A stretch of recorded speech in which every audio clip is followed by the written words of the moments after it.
hamster wheel be turning?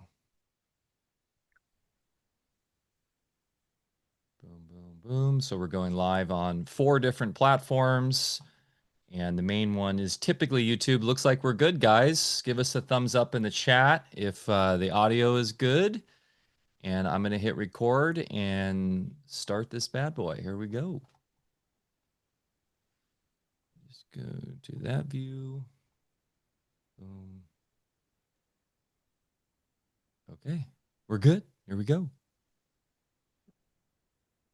And boom, we're back for another episode of Alfacast. I'm Mike Winner, and I'm here as always with the illustrious Dr. Bear Paul Lando, coming to you live and direct from the great state of Jefferson, where freedom still reigns supreme up here in the azure waters of the beautiful flowing Smith River. And definitely feeling like summer, Bear. We're hitting the higher temps, it's starting to dry out, no rain in the forecast, and the garden is pumping. Exciting, good times. Surfed past 8 o'clock last night. Oh, And nice. yeah, so love this time of year, my man.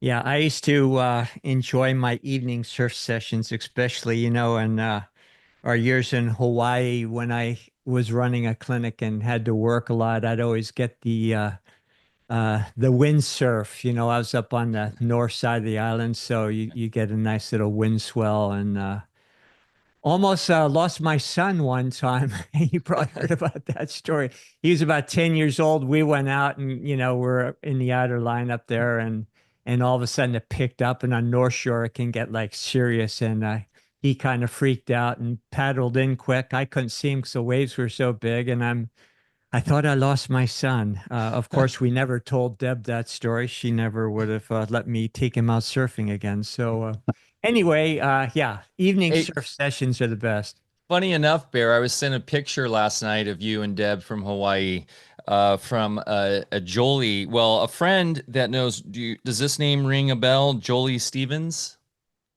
It does. It sounds like a blast from the past. I'm not picturing a face though. Well, I'll show you after. I got a fun image, and you guys are in the picture, and it looks like you were quite young in it. So that Good. was sent to me last night from an Alfa Vedic community Are my member. clothes on, I hope? Yeah, you got a tank top on, and you got a nice stash going, Nice. and The your the mustache porn is a stash dark. of the 70s. Your mustache is a dark brown, and you look quite slim, actually. Yeah, it was funny. I'll send you that photo. Blast from Awesome. the past. Well, hey, it's great to be back with you guys and our guest today, Brad Laughlin, coming to you from beautiful Southern Florida right now. And we're excited to jump into his work today.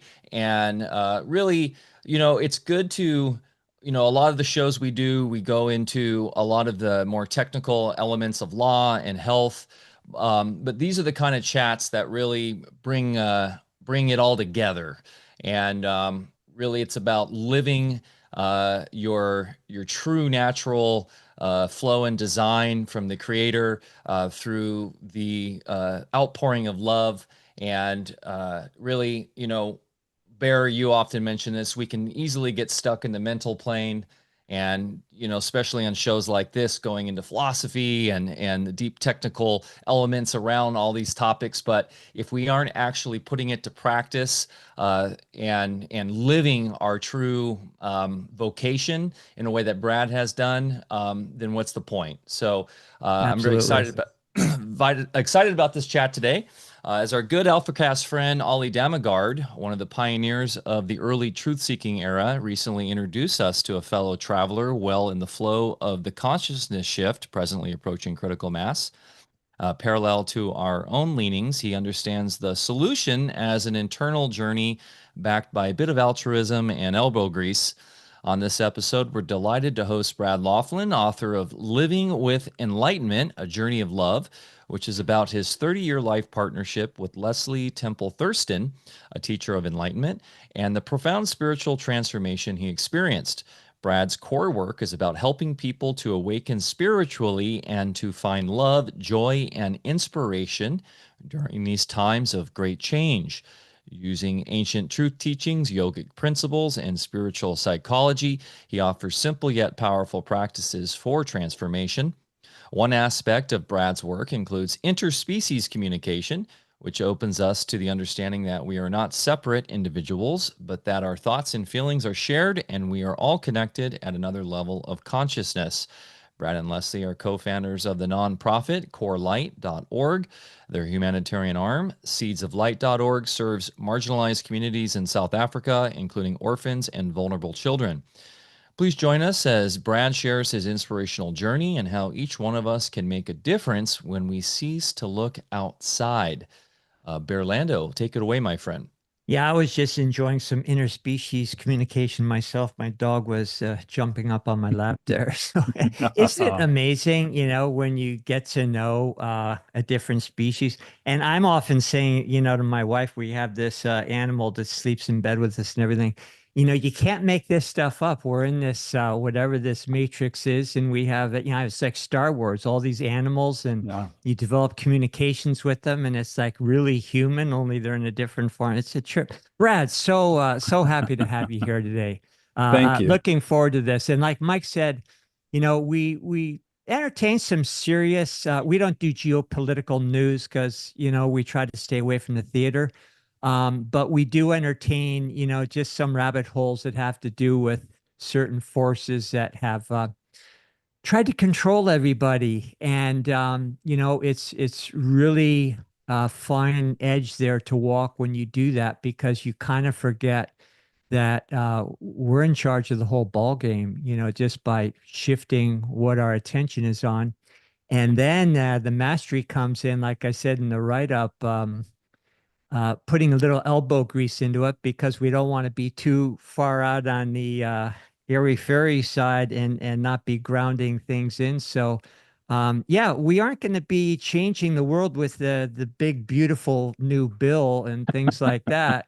It's really up to us. So, Brad, so happy to have you here, and we want to hear all about your journey, how you got started on this, and made your way to Africa and journeys all over the world.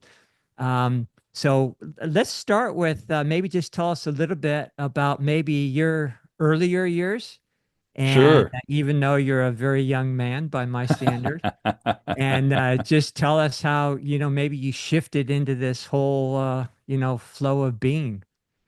Thank you, Bear. Well, first of all, I just want to thank you for inviting me, and also thanks to Ole and Kim for Dammegard for introducing us. And they've spoken very highly of you, and I can just feel a deep resonance. So this is a total delight for me to be with you and to meet your group. So yeah, so let's see. I actually I wrote a whole book about many adventures, so we won't be able to cover all of it, but I can tell you a few highlights. I was born in the United States. I'm a U.S. citizen, but let's see, when I was about 28 years old, I had a profound experience in meditation, let's say, and that led me on my spiritual path. And shortly after learning to meditate, I met my life partner, Leslie Temple-Thurston.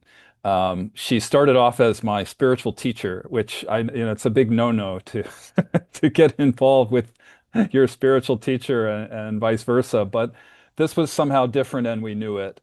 And yeah, so Leslie is a teacher of enlightenment. She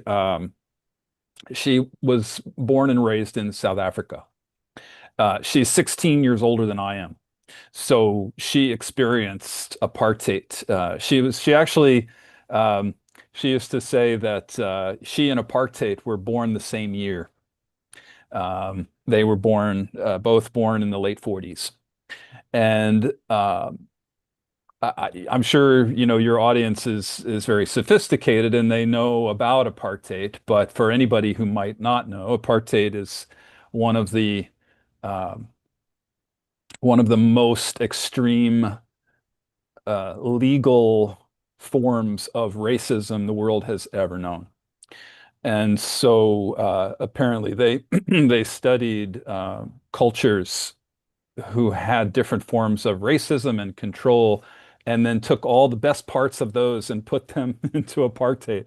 So it was especially brutal. And as I wasn't there, so I can only speak secondhand. But Leslie, she has always told me that, it was horrible for black people, for let's say non-white people, but it was also horrible for white people. Everybody was oppressed. And so fast forward to 1994, when Nelson Mandela was elected, the first democratic, free and fair election, and Mandela obviously won the election. And so Leslie and I, we knew we needed to be there for that. When she emigrated with her family at the time in the 70s, 1970s, um, she didn't think she'd ever go back. And she told me that virtually her and all of her friends, nobody ever dreamed in their wildest dreams that there would be a black South African president in their lifetime. So this was a huge, big deal, as you guys probably remember. So we were there. We went for the election. We stayed with her parents in Johannesburg, and I fell in love with South Africa. I had a profound spiritual experience, which I'd be happy to share with you if you'd like to hear. Um,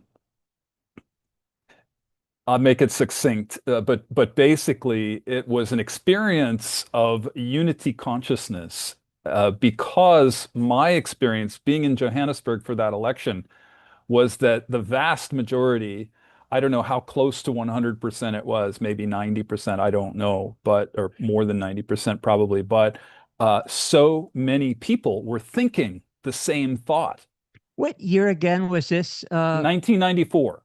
No, 94. Okay. Sorry to interrupt. No, it was April of 94, Hmm. when Mandela was elected.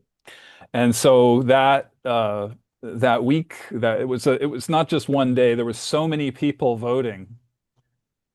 It makes me cry to talk about it. I'm so sorry.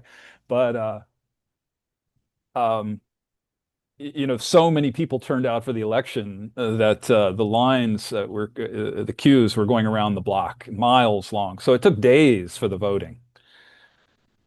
And probably both sides of the racial coin.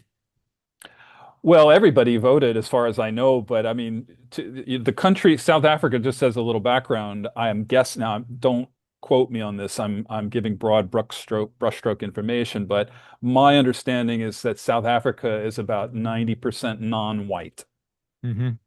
Okay. And so you've got this vast majority of non-whites who suddenly could vote. So the queues didn't have a lot of white faces in the queue. Yeah. It was mostly the non-white South Africans. And I can only tell you that I spent those days, walking around the city with Leslie. We would meet friends, we'd have a picnic in the Rose Garden, or I don't know, we'd go somewhere and do something. And whenever you'd pass somebody, you would see them smiling. And I could tell, I'm sensitive enough that I could feel what they were feeling, and I could even pick up their thoughts most of the time. So I just had to stop a stranger, who was smiling, and all I could say was, "Do you feel what I feel?"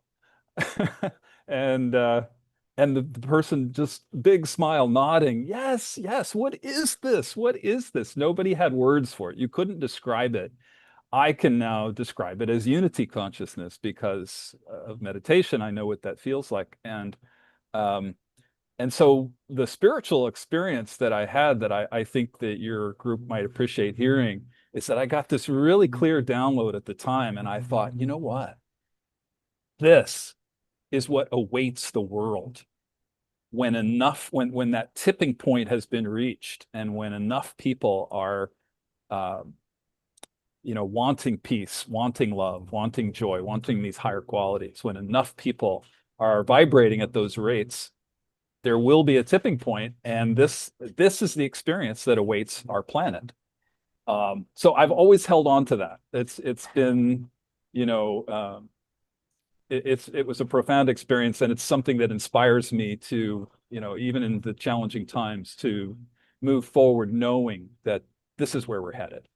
Well, these divisive overlays, regardless of, what our political leanings or cultural background is, are painful because it's trying to divide us into parts. And that doesn't feel good. So when you just get in on that heart level, um, and that is removed, there's a great sense of freedom for everybody.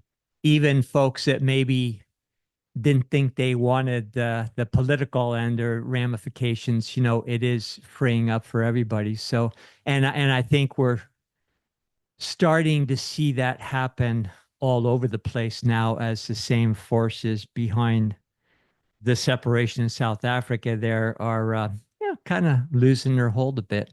But please go on. No, maybe apartheid was their warm-up act. I don't know, but Yeah, kind of looks that way a little bit yeah, sometimes, doesn't it? it does. It feels that way. I mean, I like to, because we don't really know what's going on in the world. Nobody really knows. We can only guess. We have some facts, but who really knows what's going on? And so I like to just call them the forces of separation. Yeah. And sure, they can take the form of it can be incarnate in a human body, um, and have a name and a face, but it's also metaphysical. There are forces of separation, and what I see happening in the world right now, it sounds like we're on the same page. It's just that there's this, like a tidal wave of light, a tidal wave of new consciousness that is sweeping the earth. And so the forces of separation are really struggling. I mean, they're battling to hold on to the little bit of control and power they have left. And the hard part, I think, for us is that it sometimes doesn't look like that. It sometimes looks like all is lost, and we might as well just give up now. And I say that that couldn't be farther from the truth. I feel like we are, like you said in your write-up, we're on a cusp. We're on a cusp of something big. I have to also add, there's a lawnmower that's going back and forth here. Can you hear that? Barely. You're good Yeah. still. I'll let you I've know got if it a gets obnoxious. I've got a whole work crew outside here, so we'll Okay. compete with each other. All right. Well, if it gets bad at all, I can go That's not. inside. I'm outside on a lanai, so I can go inside if it gets too bad. Yeah. So where was I? Talking about the forces of separation. Hmm. And I really loved your write-up where you talked about altruism and elbow grease. Because I I I have two nonprofits that I started with co-started with my spouse, Leslie. One is called CoreLight.org, and that's our spiritual teachings. The tagline for Core Light is change the world by changing yourself. And so it speaks to exactly what you were talking about, which is, how to, the principle behind it, the metaphysical principle behind it is that the outer world, the physical world, is merely a mirror of our own unconscious self. And so if we go, oh, look at that, it like gives me a little thumbs up. So if so if There's somebody in the tree outside behind you there. yeah. Um, okay, what was I saying? I lost track. I saw that Well, thumb and we're talking about the mirror of yeah, the outside being a mirror, yeah. So the outer world is a mirror of our own Mhm. unconscious self. That's the basis on which everything we teach comes from. Um, and it's basically saying, if you want to change your reality, you change what's inside, and you make the unconscious conscious, and then the outer world changes. You don't have to, I mean, you can go out and make physical changes very consciously. And I'm sure, we're all doing that in our way. But sometimes it's just miraculous. You just make the interchange, and suddenly that person who was uh, behaving negatively towards you changes their attitude or goes away or whatever. So there's that kind of magic. It's not magic, but it's kind of feels like a magical quality to doing that inner work. I call it, some people call it shadow work. Some people call it self-inquiry. It's essentially looking in the mirror, looking and getting real with ourselves and seeing, who is that being inside that body in the mirror, and getting to know oneself. So that's essentially that's what we teach as the basis for Yeah. transformation.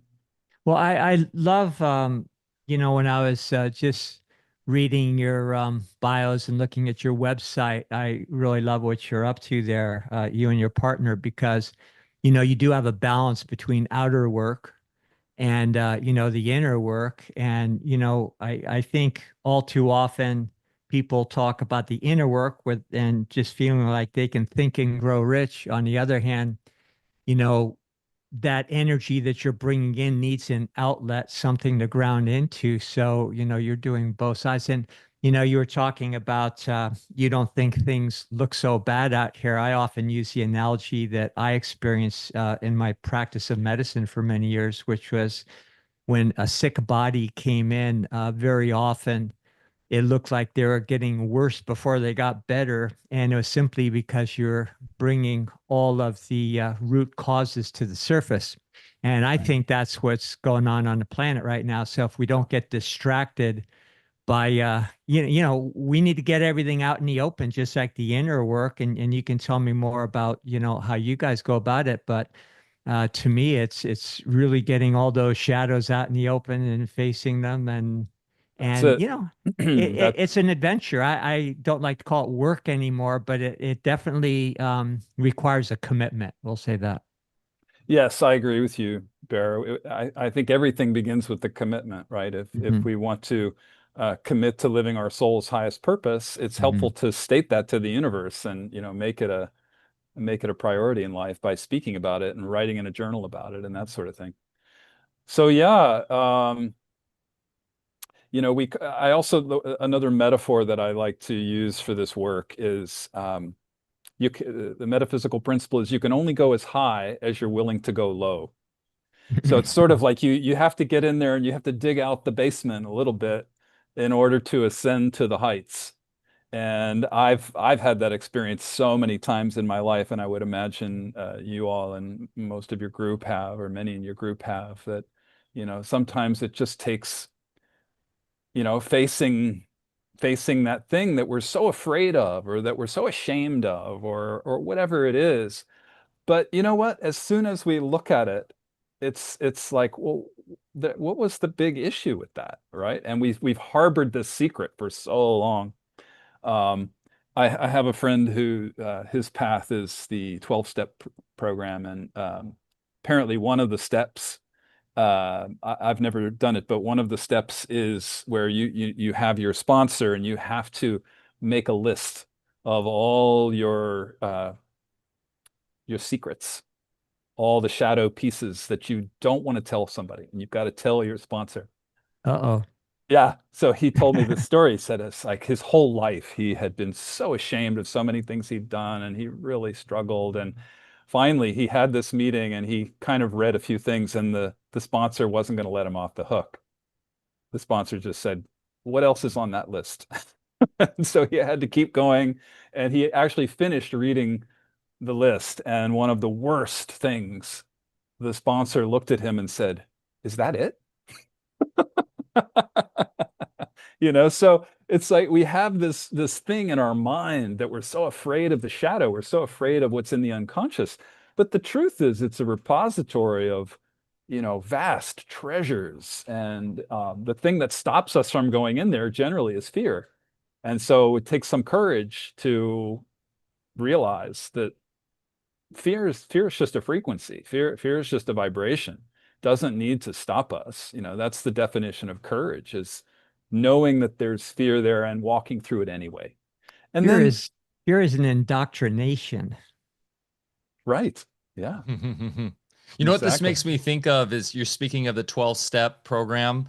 which I have many friends that have gone through, and that kind of comes from a more Christian slant. But it's Joseph Campbell and the hero's journey, which we discuss a lot on the show, and because that's actually a 12-step process as well. Interesting enough.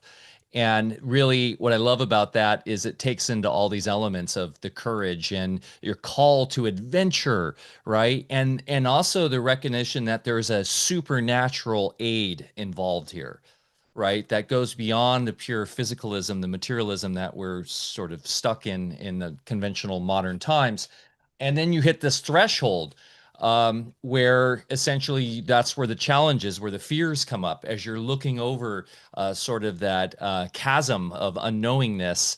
And then that's where a mentor or helper comes in to play, just like in the same way they have in a 12-step program. And what's valuable about this is that it highlights that we're not alone on the hero's journey. We have helpers that are unseen and seen. And we can also play a role as a mentor for someone else who's coming up, which is important part of being that hero as well. Would you say that's sort of in alignment, Brad, with what you Oh, guys talk about? absolutely. No, absolutely. I taught a whole course that's now an online course on our website called The New Paradigm of the Heart, Transcending Victim Tyrant Consciousness. And um, we go into the study of the archetypes that Joseph Campbell talked a lot about. Because the way I look at the world, um, virtually any drama, whether it's a collective drama like a war or something, or it's something very personal and maybe small, um, it can always be broken down into those archetypes of the victim and the tyrant and the savior. Those three, I mean, there are more, but those three sort of play the pivotal roles, don't they? Like the definition of a victim is that you've got to have an oppressor or a tyrant or a perpetrator, and you have to have the savior too. And I think that's the piece that a lot of people overlook is, when we're in victim consciousness, and this is the whole world, right? I mean, it's the very, very, very rare person who is aware of this all the time. It's almost like I look at it as like the water that the fish is swimming in. We're swimming in victim consciousness. We just don't know it, or we don't think about it because it's so normal.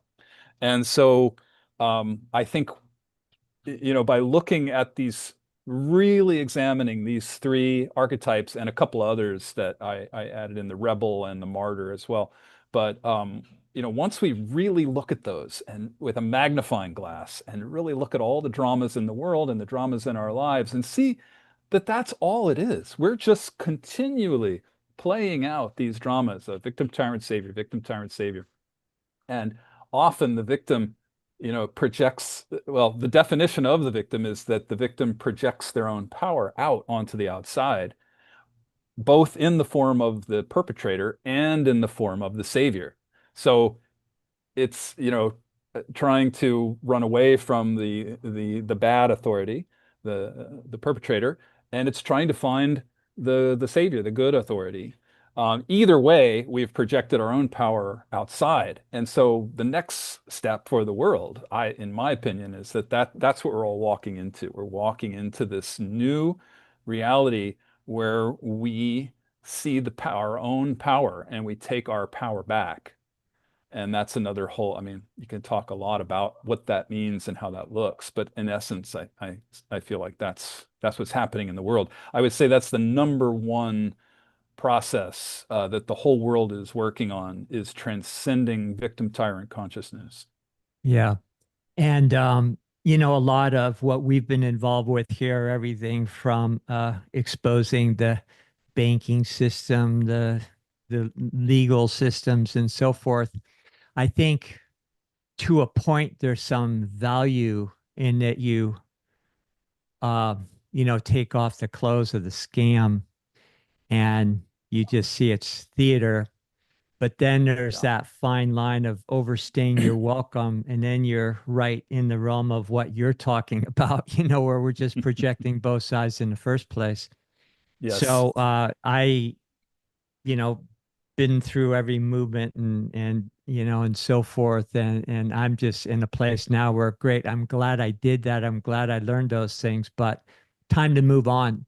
Just Yeah, like in yeah, therapy, you can, stay with your therapist and talk about, what mom and dad did to you and everything, but someday you got to get out of the story, because it's all yes, story. I don't care what side of the story you think you're on. I agree So with you. yeah, so true. Yeah, I would just to come back to one of the points you just made, which I think is super important. You talked about truth, and I think that's the very beginning, right? Just to be told the truth, just to know the truth, expose the truth. That's the beginning of the healing.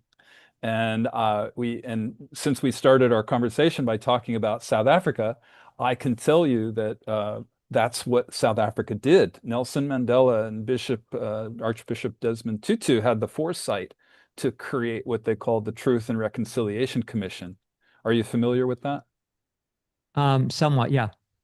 Well, when Leslie and I heard that they were doing this, I literally broke down and cried because I just thought, this is amazing that a political authority is willing to and understands the principle that for there to be healing, you've got to have truth.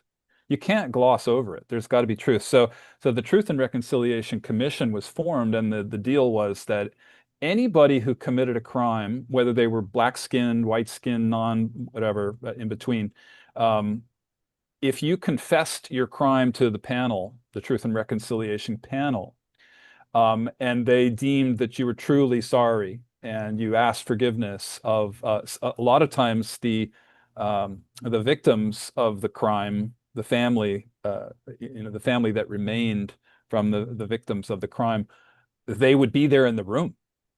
And the panel would ask the people, they'd say, how should justice be done?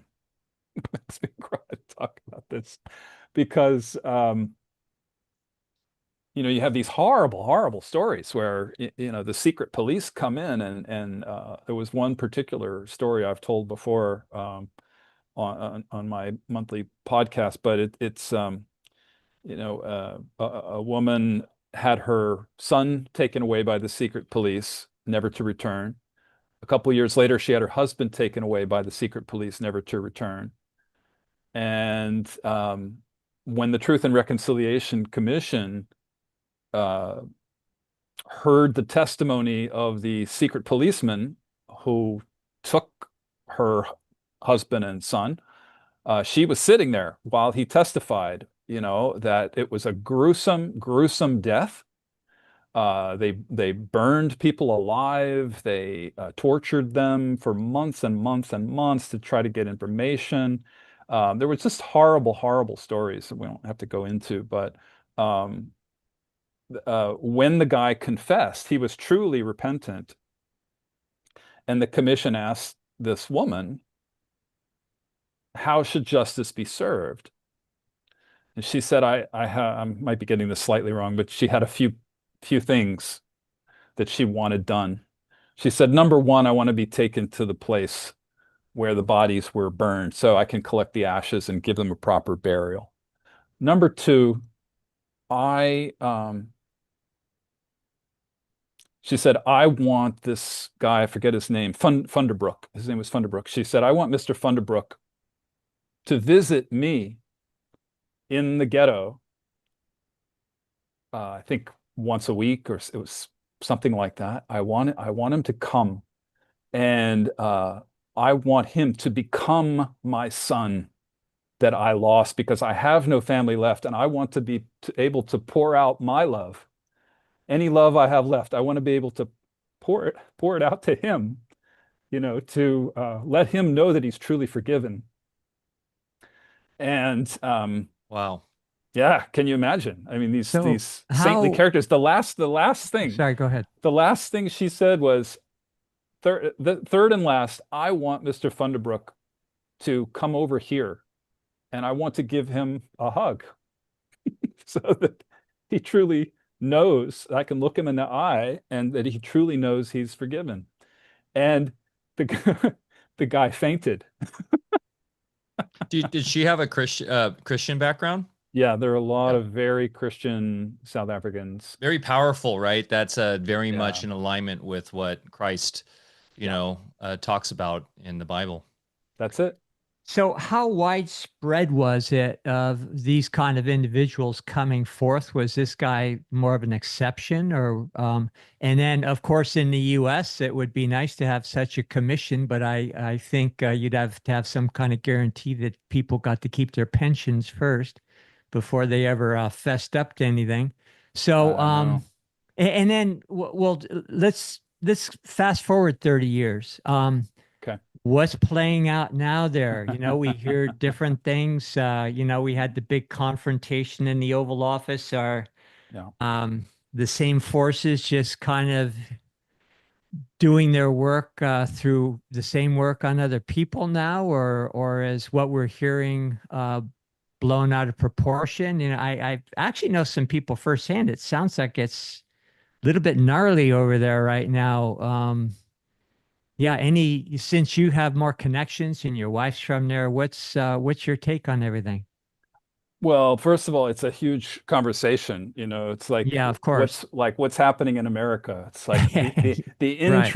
intrigue, the Hmm. drama, all of it is off the charts. And quite honestly, I don't know that anybody really knows what's going Hmm. on. So I would be guessing. I can only tell you my experience. Um, my experience, like after 1994, when Mandela was elected, they formed this new constitution, which is one of the most enlightened constitutions on the planet. It Hmm. enshrines equality between all kinds of people and, nature. Anyway, it's pretty amazing. And so when South Africa started going down into the shadow in the 90s, and the level of corruption and greed and lawlessness and so forth, was off the charts. I remember talking to Leslie about it, and what we both saw was that a collective journey of a country is just like an individual's journey, because obviously a collective is just a group of individuals. So, if you look at how we change as individuals, we set our commitment, we set our intention, and then we don't just jump there. There's a journey to get there. And it always involves clearing out the shadow. It involves, looking at truth. It involves all kinds of, it's the hero's journey, as you talked about, Mike. Um, so what we've seen is that that's the journey South Africa's been on since 1994. They've got a head start, I think, on us, because they've gone down into the shadow a lot. And um, yeah, I mean, I feel like what's happening in the world right now is, there's just so much disinformation, there's so much manipulation. I would hesitate to try to talk about anything that's being presented in the news. I can only tell you that I can also say I've heard so many people say, well, you might as well sell your home and get out of there, because South Africa is going down. It is not a good place to be. And that's not my experience at all. At all. My experience is, most people are wanting the new South Africa to succeed. And a lot of people are working really hard to make that possible. Um, I don't feel afraid when I'm there. I mean, obviously, you don't go into parts of Johannesburg or Cape Town that are dangerous. That's silly, but you know, Similar to going to certain parts of Chicago, for instance. exactly, exactly. So I guess maybe this is a good segue, you guys. If you wanted to talk, I could talk a little bit about Seeds of Light, which is our humanitarian arm of our nonprofit. Yeah, I'd love to hear more about it. So please. Okay, um, so what happened was we first went in 94.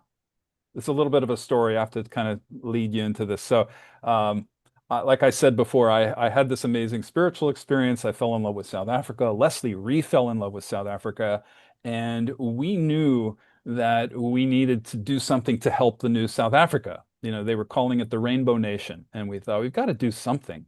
And so we prayed independently of each other. We prayed and we said, we're your hands and your heart here on earth. Show us, what can we do to help the new South Africa? And we both got the same intuition, the same response. And it was bring people, build bridges in consciousness, because South Africa has been the pariah nation for 50 years because of apartheid. And so we thought, oh, that's easy. We had these meditation groups we would lead for a long time in the United States and elsewhere. And so we started inviting our friends to come to South Africa with us on meditation retreats.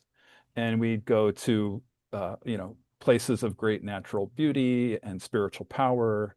And everybody fell in love with South Africa.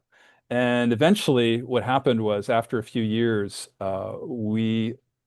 well, let me back up just a little bit more. So my spouse, Leslie, is clairaudient, which means she hears her spiritual guides telepathically. And so it was her guides who whispered in her ear and said, we think you and Brad should get that piece of land over there. And she told me this, and I thought, land in Africa, like we're here 3 weeks of the year. It makes no logical sense at all. And so why would we do that? And we didn't have any money at the time, a small little detail. And I just put it out of my mind. I was like, well, that's just insane, So she kept coming back to me. She kept saying, well, my guides are being fairly insistent. They really think we should get this piece of land that some friends had shown us. And they said, and tell Brad not to worry about the money.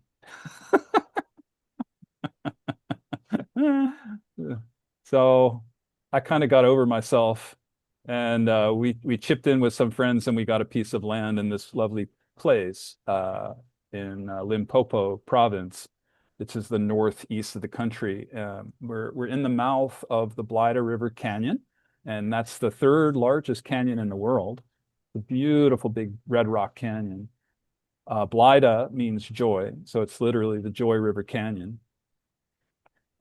So we live in the mouth of the canyon, and after we moved in there, we thought we were there to bring groups and meditate and to work with the energy, because we could feel the energy of the place was profound.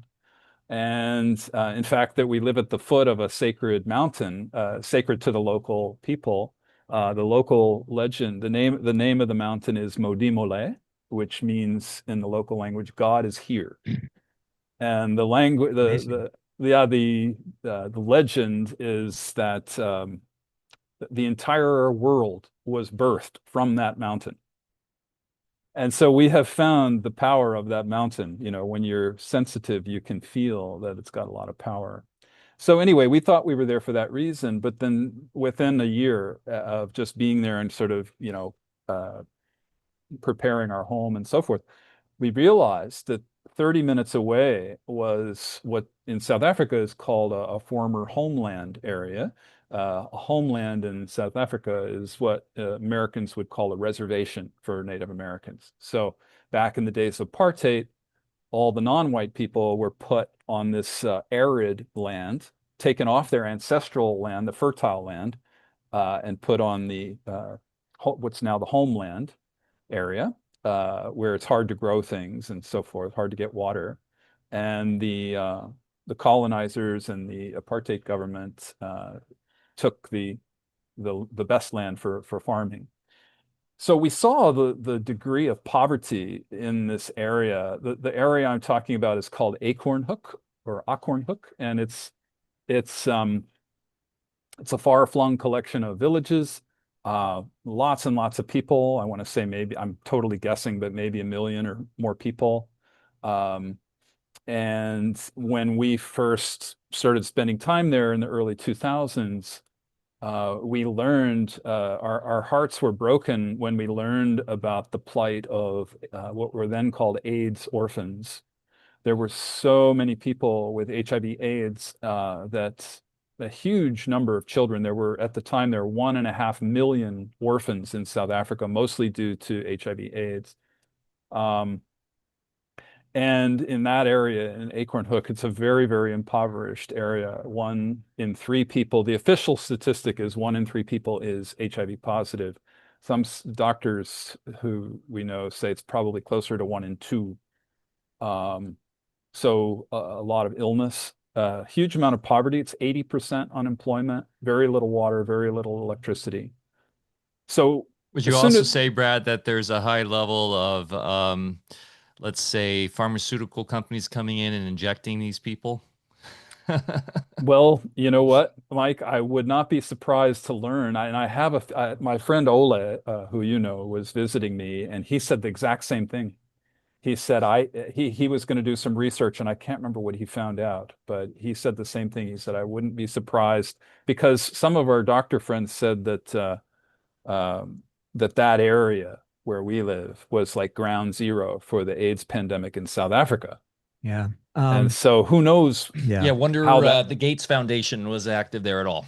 I Yeah. don't know, but would we This be is, yeah, surprised? this is way off topic, but I'll just make a quick comment.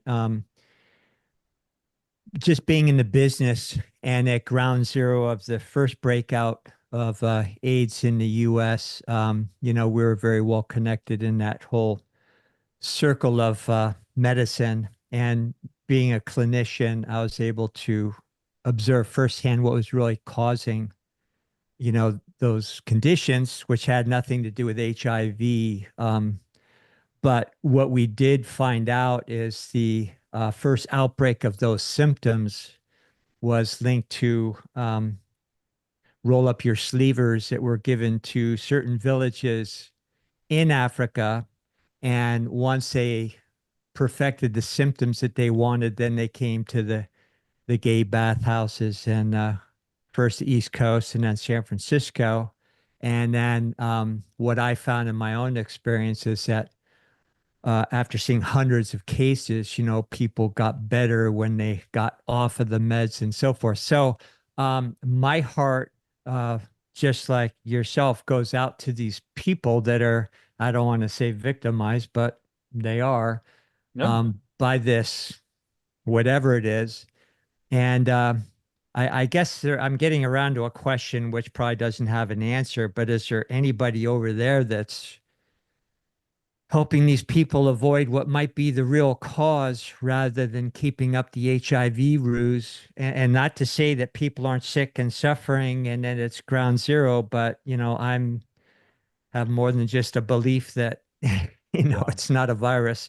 So anyway, sorry, that's probably distracting from the real point of the story.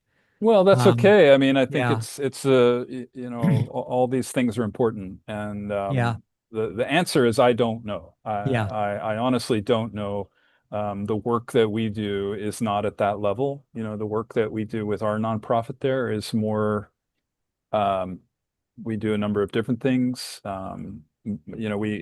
We've done many things over 20. It's been 25 years now. yeah, So we've done many, many different things, including supporting people who have HIV. But that's not our main focus, yeah.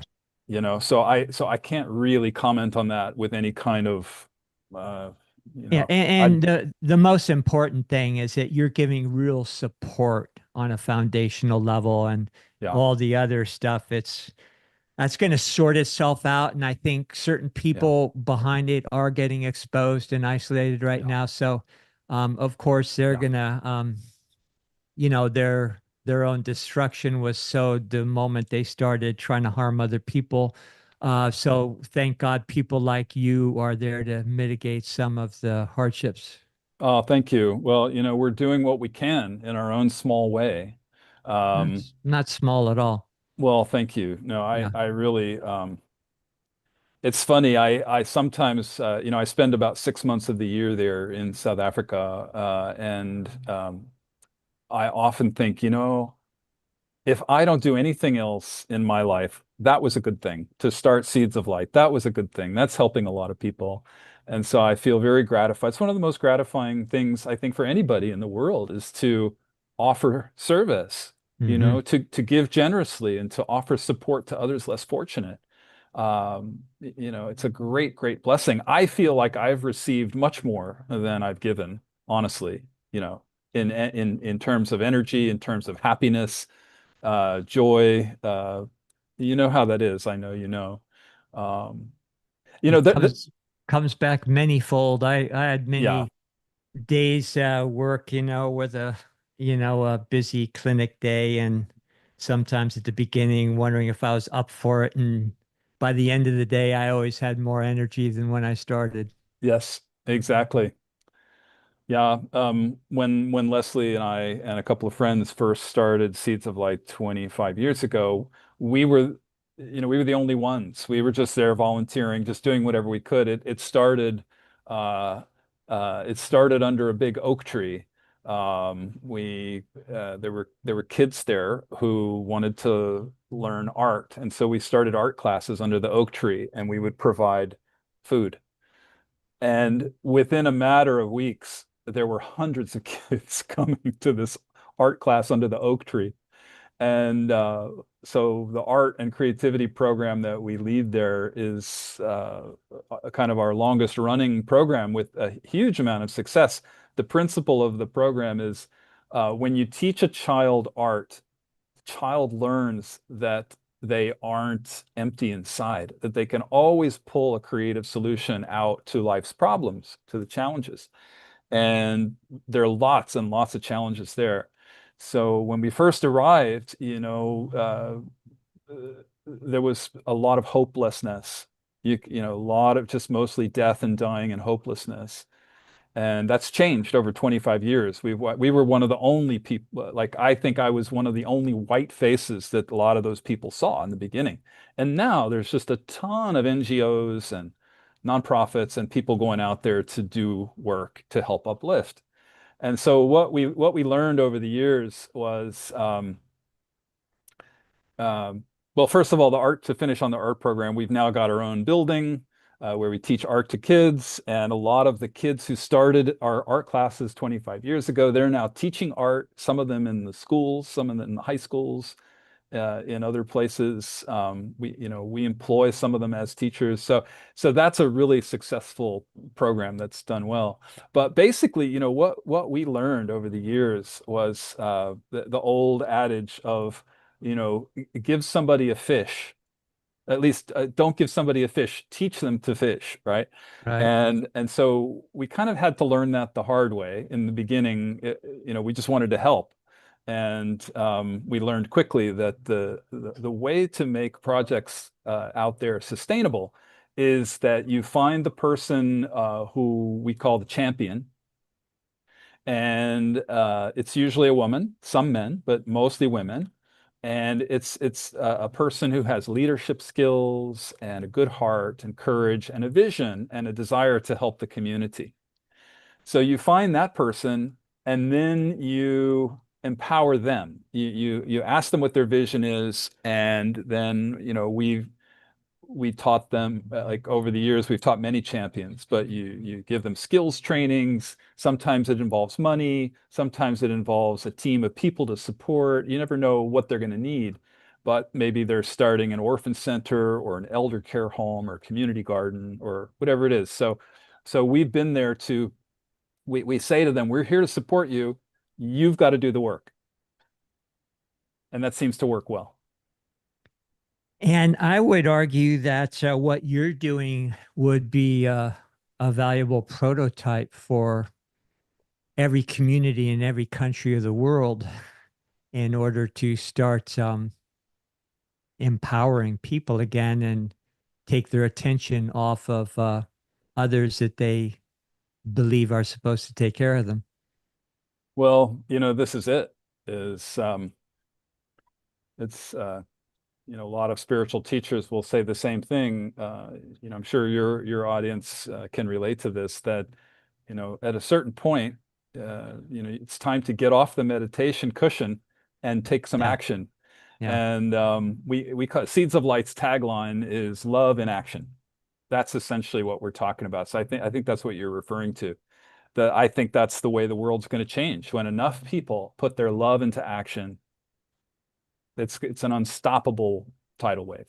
The word we use is active contemplation. Oh, Um, it's the action's out here, and if you can maintain your spiritual focus or practice, however you think of it, out in the world while all this stuff is coming at you, that's how we gain mastery. So, yeah, I think the days of sequestering yourself off, which I've tried to do a few times, and I keep getting dragged back into the fray of things. Yeah, I think that's the point. And so, yeah. I'm with you on that. Hmm. There's nothing like quiet alone time, and it seems to Hmm. get rarer and rarer, doesn't it? Yep. There's also nothing like the interpersonal journey of figuring out your art form and doing art, right? Because that's makes me think of that book, The War of Art by Pressfield, where and that's more about writing, but still this idea that we are a conduit of source. And we aren't really creating from our own ego, right? We're basically allowing it to flow through us, and when we are able to actually apply that through a mechanism of an art form, then it really just unveils how this whole place works. And it also brings beauty and the sublime back into a very mechanistic world. So props to you. It's a really beautiful thing you guys have developed there. No, thank you. I really appreciate that, and I completely agree with you. I mean, all the whenever we bring groups out on meditation retreats, we always take them out to the villages to meet our champions and to see the projects and be with the children. And um, that it actually started with helping orphans, supporting the women who were running children's homes. So we do a lot of work. Most of our work now is with kids, especially targeting young women ages about 10 to 16. Statistics have shown if you can support that group and they can make it through high school without getting pregnant or without getting HIV, they have a high rate of success to go on and to serve the community in a bigger way. Hmm. And so we're doing a lot of work with that demographic, the young girls, to try to empower them. Um, and so when we take our groups out to meet all these kids and champions, it's inevitable. Everybody says the same thing. You know, they look at these people who have nothing. I mean, this is the poorest of the poor out there, and they're fortunate if they have their 3 meals or even 2 meals a day, 1 meal a day. And if they have a roof over their head and clothes on their back, they're fortunate. And so when our friends come over, you know, they see these people who have nothing and they see how happy they are. Big smiles, light in their eyes, singing and dancing.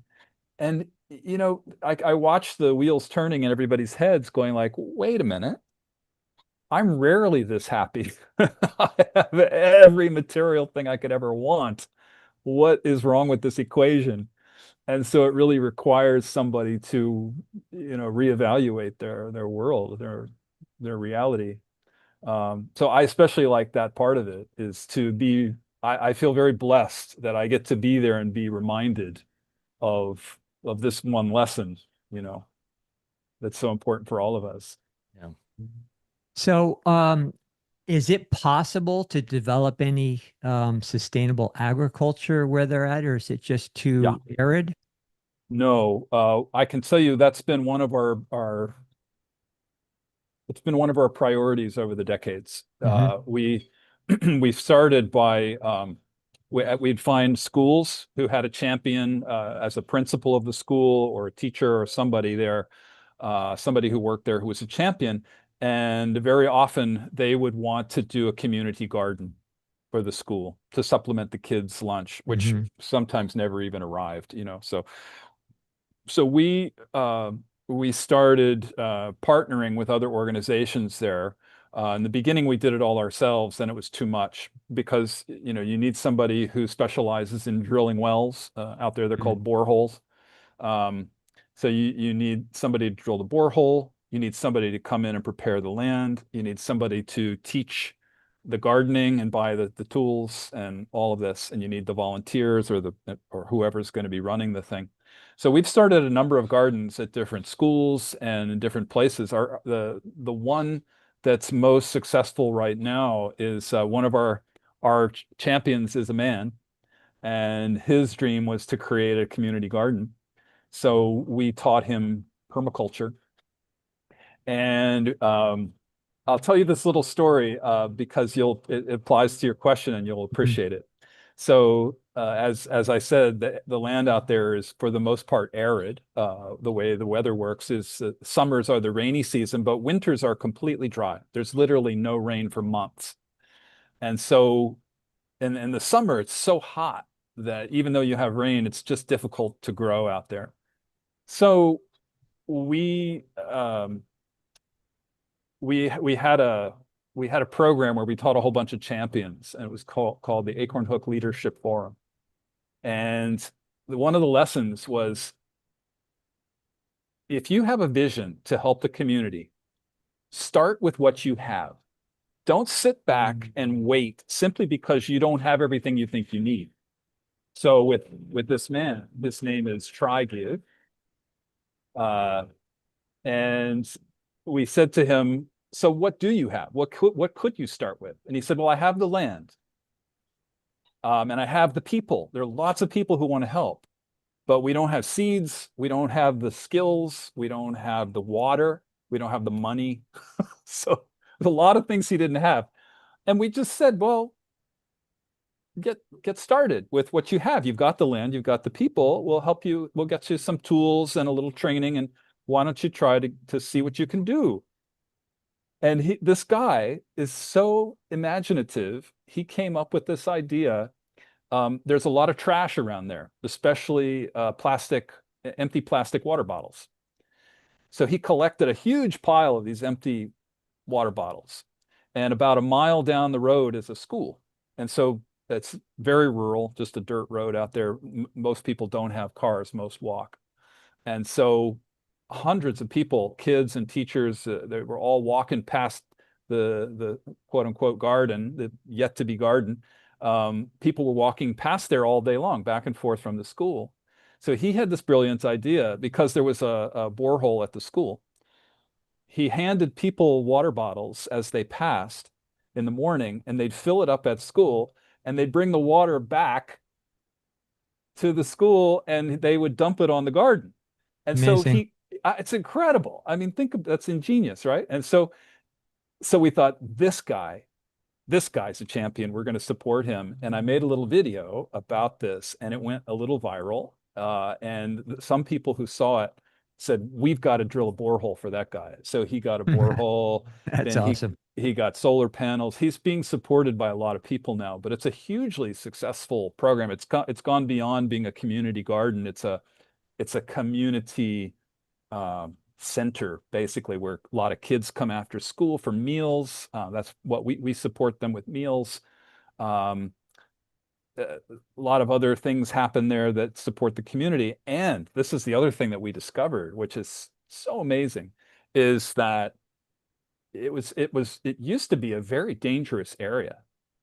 But we've noticed since Try has built this garden, and a lot of community members have become involved in the garden, and he has been teaching them how to do small gardens in their backyards. Um, Everybody's looking out for each other. They're all sharing different crops, sharing knowledge, sharing whatever they need to share, and they're looking out for each other. And so suddenly the crime rate has dropped, prosperity has gone up, the joy quotient has gone up, people feel safer and more at peace. So it is, like you said, Barrett, I think it's a model. It's a model for how community can transform simply by having a project like that where people are And involved. there's just something about growing things together that brings people together. Um, presently, this story doesn't have a happy ending, but about 30 years ago, we're involved with a group. It was called Gardens Without Borders. Hmm. And it was Palestine and Israel, Wow. where on this borderland, everybody was not just coexisting together, but they were doing group gardens together.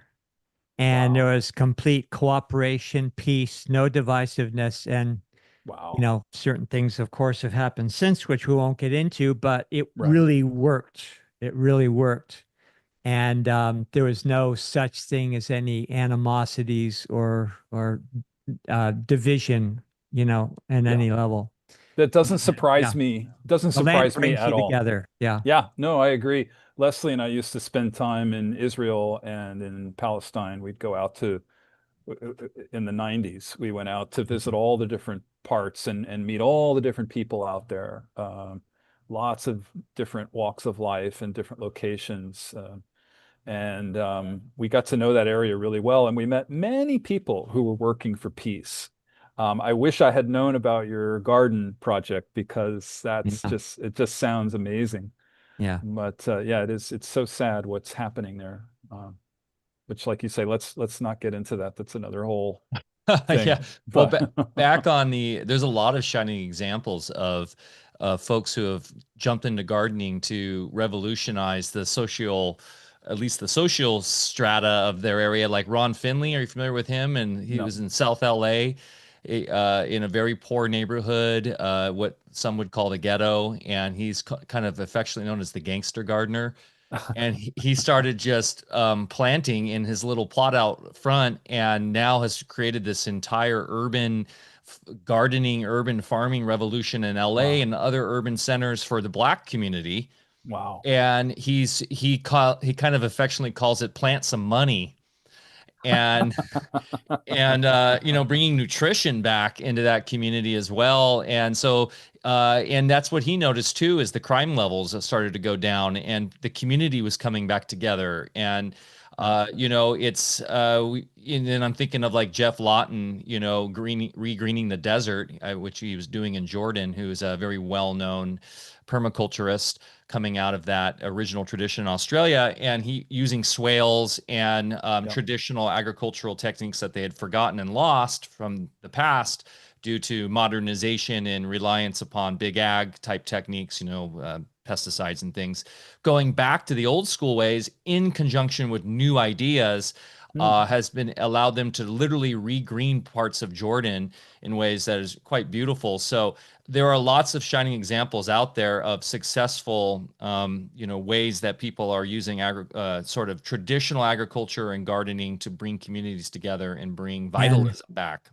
and on Beautiful. an individual healing, gardening is miraculous what it can do for yourself. Right. People don't remember, but there was a time, especially in Britain, where they had prison gardens because they understood that prisons could actually become rehabilitative centers, for people that had commit violent crimes, and it really changed them. And Wow. so every day, instead of just walking around a yard and doing whatever, they went out to the gardens and worked. Similarly, Beautiful. hospitals used to have gardens, and Huh. people with afflictions would go out into the garden and heal their bodies that way. Wow. Yeah. That's So, isn't that where we're returning? I feel like that's yeah, where we're going, right? exactly. Well, I Back. think I think a lot of modern folks have lost their ground, have Mm, lost their spiritual ground, and even just any sort of grounding about reality.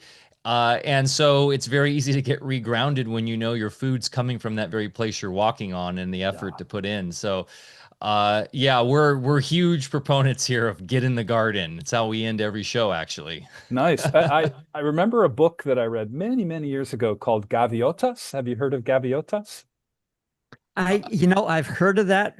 Tell us what it's about. It's an old book. I can't remember how old, but decades. And it's about a group, I want to say in Colombia, 99% sure it's Colombia. Hmm. And there's a desert there, I guess. And there was a university. And I may be getting this story slightly wrong, but the essence of it is that uh, some people associated with the university, they went out into this desert area with the intention of greening it or re-greening it. I don't know if it was greening or re-greening, but they started with all these new devices of how to catch water out of the desert air, and they would use that to water the plants. Wow, I And love that. they had, started with a small amount of animals for manure. And anyway, it turned into this thriving oasis. And I don't know the outcome, but the book was phenomenal. It really, Well, like it. this is probably a good segue into the love principle and how that actually functions within life. And when you put a little bit of love into an area and through gardening, for example, and you start getting the greenery back, that sort of self-perpetuates in a way that is exponential. And there's been a lot of studies showing that actually, like rain and the lower atmosphere and how that works has a direct relationship with the tops of trees and the communication going on there. So the more that you can get that greenery back in, not only is that providing more carbon for more growth of the microbiology down in the soil, but it's also then affecting the atmosphere potentially to regreen the desert Yeah. in a way that where from biblical tales and stuff, it seems like that wasn't always such a arid place of just, desolation. Yeah. Well, I've also heard the same about like Johannesburg. That Johannesburg itself used to be the fields, like they call it bushveld, but it was just like places where all the antelopes and the zebras and other animals would graze. And then eventually, when people started coming and planting trees, the trees drew more rain and more water, and it changed the entire landscape. Now Johannesburg is just wild with trees.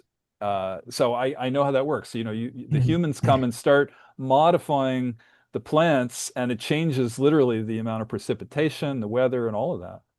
and coming full circle back to consciousness, there's many accounts.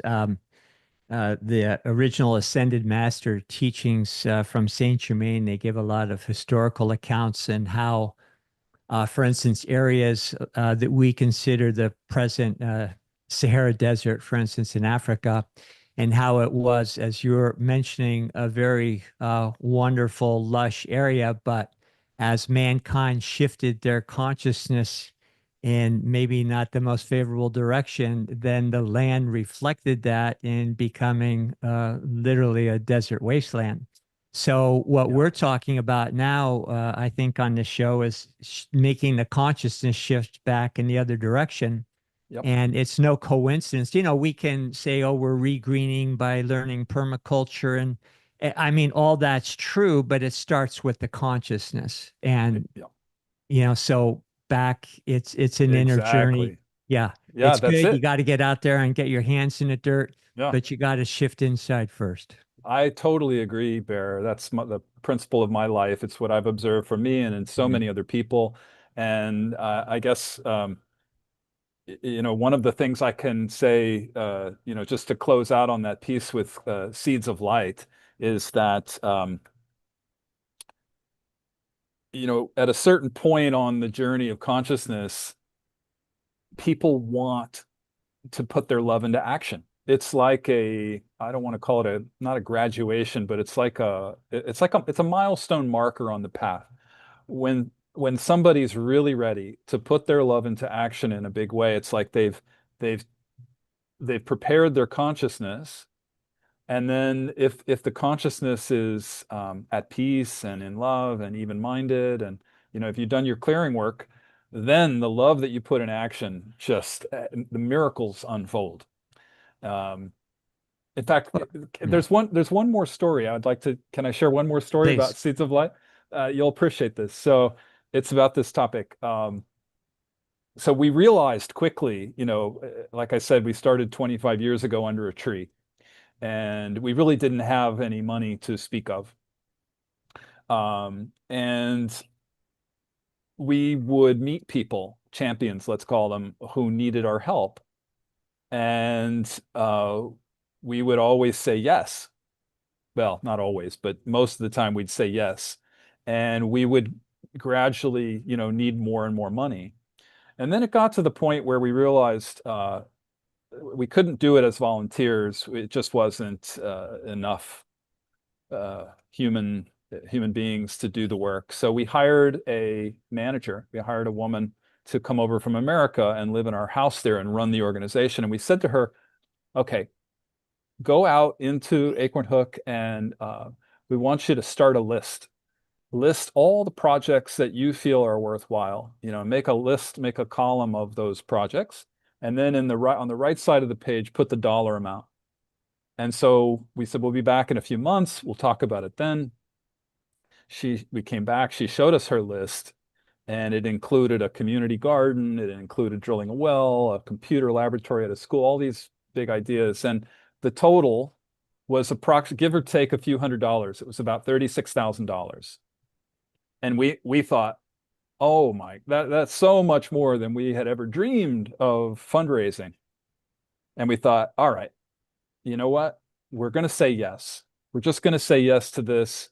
And we held hands, the three of us. We said a prayer, and we put the piece of paper with the list on a little altar we had in the middle. And we said, all right, Spirit, we are your hands. We are your heart. We will commit to doing this work. Now show us the money. It's like, just, we're ready. We're here. Show me the money. And we thought it's probably gonna take a decade or more, but we'll eventually get there. And so I think it was 48 hours later, 72 hours, we got a call from a woman, one of our associates in the US. And she said, you'll never believe what just happened. We got this phone call from this guy. Do you remember Gil was his name? Do you remember him? And we like, yeah, we remember Gil. Well, Gil said, he said, I heard that you're working with AIDS orphans. Is that true? And she said, yeah. I told him, yeah. And he said, all right, well, I'm a philanthropist and I want to make a donation and I'm going to write you a check for $36,000. We hadn't told that number to anybody. We hadn't shared that information with her or anyone. So it shows you, I think like I could tell you many stories like that. That was kind of the first big one. We've had many, many like that. But what it has taught me is that when we can show up in service with a clear consciousness and really wanting to put our love into action, the invisible hand is there 200%. The invisible hand meets us way more than halfway. And so I like to share that story because to me it's so inspiring, to think that we can just say yes. Can I ask you a couple questions about that? You got my Sure. curiosity up. What approximate year was that? And I have a reason for asking the question. It would have been around 2004 or 5 or so, maybe somewhere Okay, around there. okay. Why? Well, the reason being is I had a close friend. He's made the journey. His name was Gil, and he was high up in G7 banking and started a private chain of banks that grew to 50. And he put me on the board as an international banking chain. And I Wow. was in charge of humanitarian funding, but that's Wow. what he started the whole thing for. But anyway, I think it was a different Gil. We I we just can had to talk ask. later. I have a feeling it's a different Gil, but I'd be Yeah, curious I to think find so out for too, because sure. the Yeah. time line isn't matching up. But Okay. yeah, anyway, just curious. Because our Gil has also transitioned, but Oh, okay. anyway. Yeah.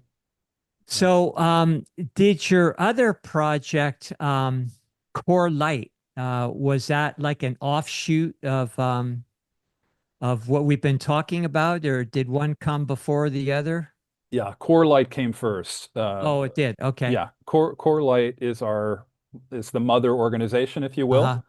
It's an umbrella organization. Seeds of Hmm. Light is part of it. Seeds of Light is our humanitarian arm. Okay. So Core Light is more about passing on different spiritual principles and Right. teachings. Yeah. Yeah, Okay. we've written books and Hmm. we lead events and retreats and we have online courses and things like that. Okay. Maybe we could talk a little bit more about that. And Sure. especially, it sounds like you might have some upcoming ones in the States here. Yes. Yes. You want me to talk about that? Yeah, that would be great. And, Sure. and then if I'm sure we have some people that are interested, if you could Okay. tell them how to connect and All maybe right. participate. Great. Well, first of all, I offer a free monthly podcast called the Spiritual Weather Report. Hmm. There's one this Sunday, actually. It's live it's usually once every month, with some exceptions. But that's right there on our website. And the way to find out about that is to join our email list. So if you go to corelight.org, you'll see how to join the email list. And that keeps that we send out, we don't send out a lot, but we send out notices about upcoming events, courses, news, things like that. Um, so that's one way to, kind of dip your toe in the waters to see if it's something that interests you, is through the free monthly call. Um, and then we have a lot of several online courses that are there. They're evergreen. They're always there. One of them, I think, is the one I told you all about. It's called For the Love of Animals. Mm. And it's where I co-teach with my friend and colleague, Anna Breitenbach. I don't know if have you No seen? way. I was gonna just ask you because if you were familiar with her and know her, I've actually reached out to her back in Oh, 2021 to try to get her on the show. oh, all right. I'll let her And know. even had an Alpha Vedic community member who sort of had relation with her who was trying to make that happen as well, because obviously she had that video go super viral about the panther. It's a Uh, actually a black leopard. Black Leopard, thank Yeah, you. And what was yeah, the name it was originally given? Then it was she changed it. It was yeah. The name, the little story. It's a video that went viral and has like over 7 million hits or whatever. But there was a troubled black leopard who was in a zoo in Belgium and was transported to a big cat sanctuary in South Africa. But the animal, his name was Diablo, Diablo. the Yeah. devil, right? He did not like that name. So anyway, they were gonna. He literally he bit the arm of the carer, the guy who owns the place. This big Afrikaans former policeman, rugby player, bit his arm, put him in the hospital. But this guy, you'll see the reason the video went viral is because he talks and he just says, I just loved that cat, and I was gonna have to put it down, and finally, somebody said, "Don't put the cat down. Try this friend of mine. She's an animal communicator. I know you're going to think that's crazy, but give her a try. Give her a try, before you kill the cat." And he said, "All right, I'll try anything. I don't believe in that garbage, but I'll try anything because I don't want to kill the cat." So enter Anna into the scene, and she talks to this cat. And, there's some things that kind of anybody can think of and make up, about the cat. But she said a few things that were really interesting out of the ordinary. And she said, he doesn't want to be called Diablo. That's a terrible name. And anyway, I'm making a long story short, but And um, also how he was separated at the previous zoo he was ripped away from his mother and separated from his siblings and then cast out as this dark devil. And he's a beautiful, spiritual, noble creature that needs to yeah, be acknowledged. And in that clip, the caretaker, the zookeeper, he's like tearing up and crying. He's like, "How do you know this?" I'm getting chills right now from yeah, recanting this. yeah. And then within that brief moment of time, within one day, as she renames him and recognizes him Oh, for the noble. he's the one who she said you come up with the Oh, name. yeah, that's right. So he said, "I'll call you Spirit." And Spirit. Ah, he got he started kind of talking to the cat himself. Yes, that's right. And it was like he could feel that there was something going on there. It wasn't so crazy after all to talk to the cat. And so he renamed it Spirit. And once he renamed it Spirit, and once he started talking to it and really honoring it as a being, um, it completely changed its personality and started coming out of its enclosure. It would never come out of the enclosure except to attack people. So started coming out and being friendly. And anyway, it's a beautiful, beautiful story. If I what I did was, by the way, did you see on Netflix there was a movie called My Octopus Teacher? Yeah, oh yeah, it was a big one that got Yeah. very So, popular. well, it's Craig Foster is the guy's name who's the star of that, who made that. He's one of South Africa's finest filmmakers, and he's Anna's best friend. And he made that movie of Spirit the Black Leopard. He made the movie about Anna's work called The Animal Communicator Animal, yep. long ago, long ago. It was like 15 years ago or Yeah, and how something. she works with those troublesome baboons, She works who with are lots. and that's a crazy story. I mean, Bear, I highly recommend watching this with Deb. It's really inspirational. And then of course she was doing tracking with John Young. Do you know Uh, John Young? well, I don't know. I know of him.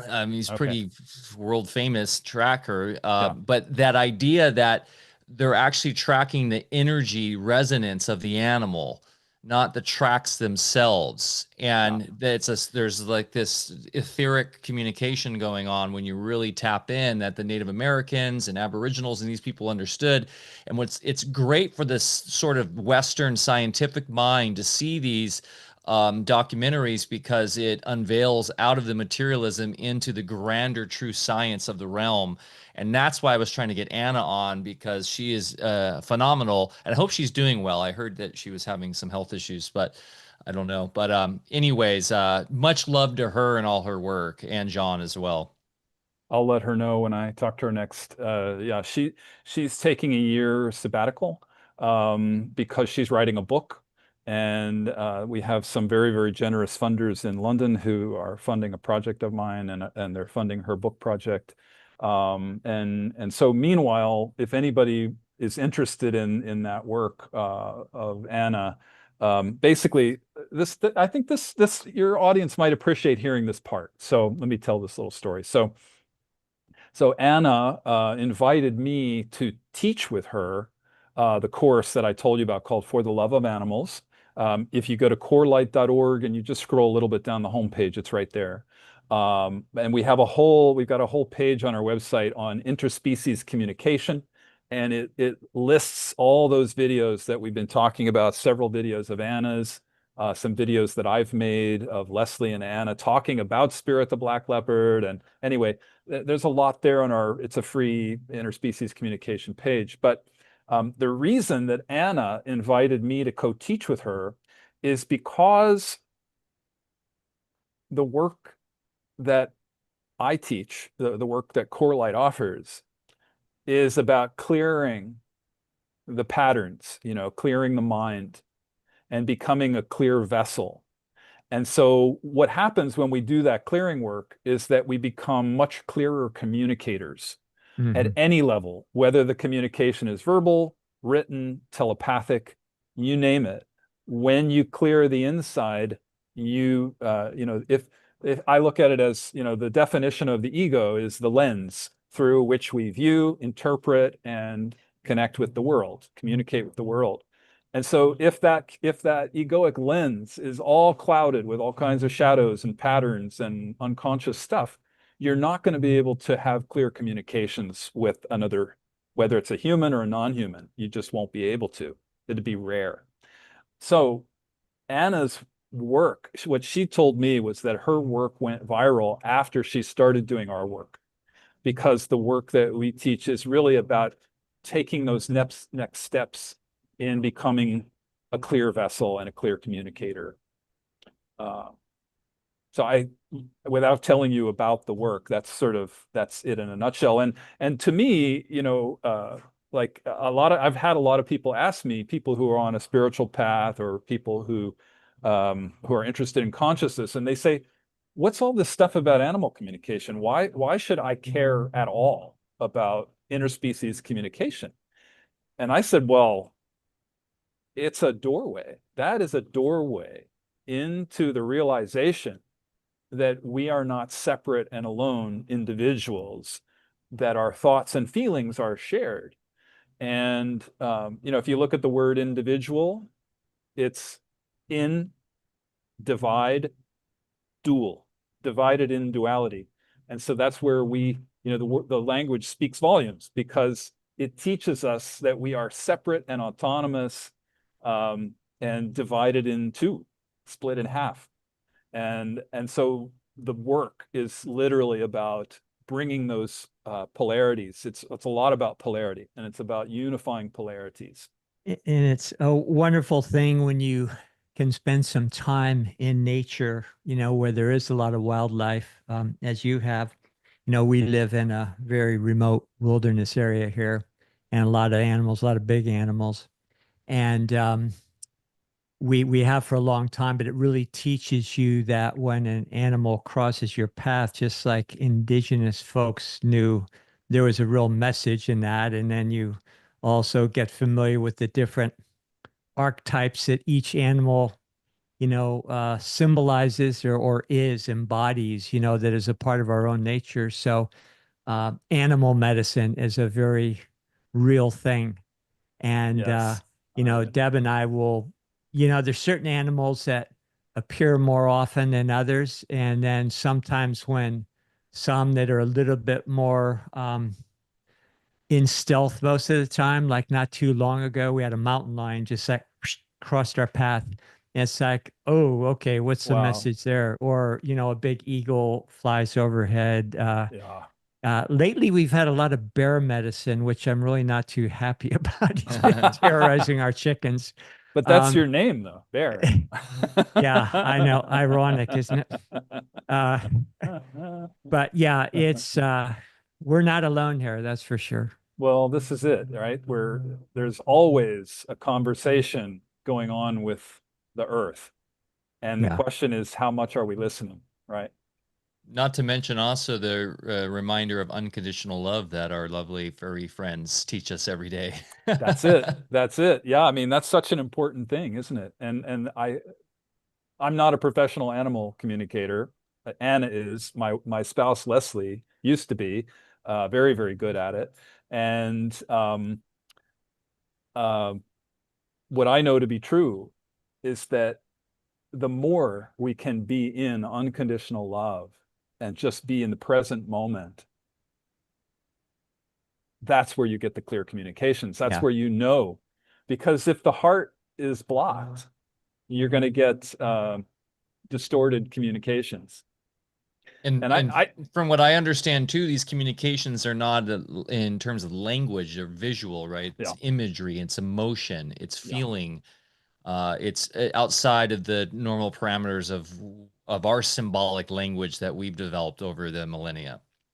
Yeah, it's interesting. It's a good conversation to have. The way that it works by my understanding is, it's different for everybody. First of all, anybody can do it. You do not have to have 50 years of meditation behind you. You don't have to be born into a family of animal communicators. Anybody can communicate with other species. It's just a question of doing the clearing work and finding that inner peace and quiet to be able to hear and to be able to listen. And so, oh, now I forgot what I was going to say to you, Mike. What was it you just said to me? Well, in terms of how the language modeling works or how the Yeah, communication works visually and that's emotionally. that's it. That if you're somebody who tends to be a visual person, you will probably see images in your mind. You might see the green ball. Like the dog's telling you its favorite toy by putting the green ball in your mind. It's not deciding for you. It's your own inner self that's deciding for you how you best become aware.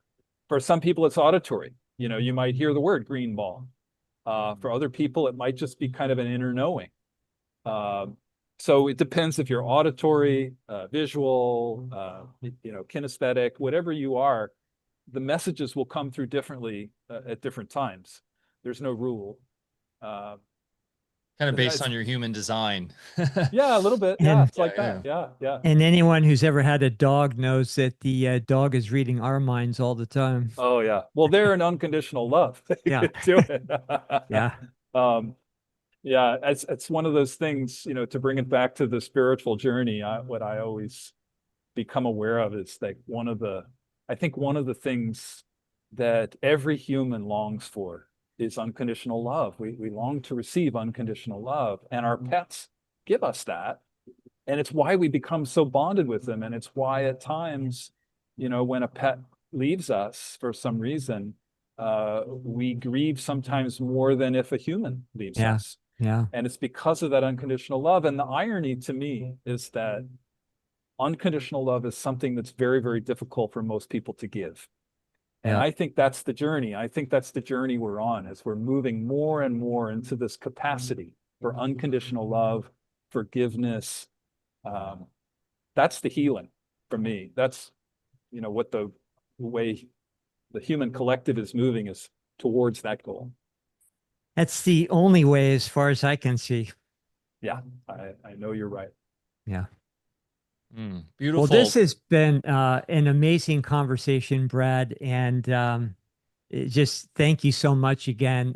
Mike will put up all your links so people can find your work. Now, the last thing I want to ask you is, you mentioned, I think we already brought it up, that you might be in our neck of the woods here. Oh, right. Yeah. So is that to teach a workshop? Yes. I'll teach an in-person workshop in Ashland, Oregon, sometime in the first half of October. I have not picked the dates yet. Mhm. But if anybody's interested, all you need to do is sign up on corelight.org's email list and you'll get the notice. The notice will probably go out in the next few weeks because we're Wonderful. in the process of Because picking we dates and all do that. have a lot of extended community family in around Ashland, all of Southern Oregon, and up Right. here on the California border too. So All you'll right. see a few of us. Great. No, I look forward to it. Well, I can't Yeah. wait to come out and see what you're doing there at the farm and, meet you both in person. Fantastic, Brad. Thanks so much for the lovely discussion today and all the work you and your partner have been doing over the years. It truly is felt, and we really appreciate it. So And inspirational. very inspirational. Thank you. Well, again, thank you for having me. It's been such a pleasure to meet you both. I've been watching and listening to some of your podcasts lately to learn a little bit about what you're doing, and it's just I think you're doing fantastic work. So I really look forward to getting to know you. Thank you. Thanks, Brad. And guys, remember to get outside, get your feet in the dirt, go plant something, go show Mother Nature some love. She'll show it right back in a massive, massive multitude of love and light. And we'll see you next week, next Thursday, 10 a.m. Pacific time. Who do we have on next week, Bear? We've got an exciting array of guests. Stephen Pigeon, Dr. Stephen Pigeon on next week. That should be a really interesting one as we dive into his version of the Bible. So, Yeah. What's yeah, the Sefer. I Uh, after you told me about that, I picked up his whole directory as well as version. Yeah. So that'd be a fun one. yeah, he's a great guy. Yeah. So looking forward to that. Thanks, guys. Love you. We'll see you next time. Peace.